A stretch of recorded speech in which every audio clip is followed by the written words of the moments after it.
So, what's up mga boss? Yan, may nagpa-build na naman sa atin. Siyempre, favorite natin build is DMR. So, yan, no? Nilagyan natin siya. So, ang pinaka-base natin is yung Laro tactical na receiver. Tapos, siyempre, ang ating handguard, diba? So, T-Eagle na X50 na scope na napakaganda ng mount, siyempre. Yan, naka-sunshade din siya, so pwede mong tanggalin yan para medyo mikli. And naka-enlarge na yung kanyang ng kanyang hand grip. Yan. Tapos syempre, meron tayong mid-cap na magazine. Yan. Tapos Loot AR or Loot R. Yan, na mechanical buttstock, no? So, pwedeng tumaas to, ay humaba to, 'di ba? So, ganyan. Tapos meron siya ritong kabitan ng bipod.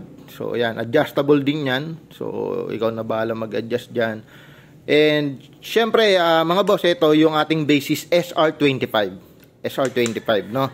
Yan. Naka-Harris na bipod, tapos syempre naka Knights Armament na suppressor, no? Enlarged suppressor. So, yan.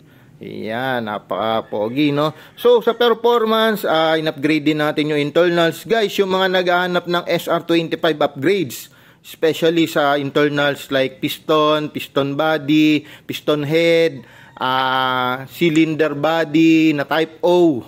Yung mga gustong mag-DMR o mag-compress ng hangin o mag-bore up, type O, meron tayo.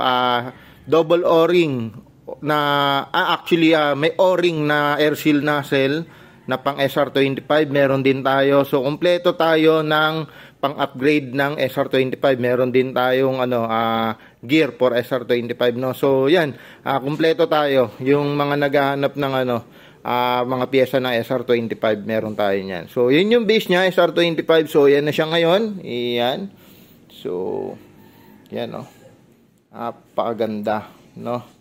Performance test tayo mamaya. Sana wag umulan, no? So, check natin to mamaya. Pinakita ko lang sa inyo kung ano yung pinaka-finish product niya, no? So, yan.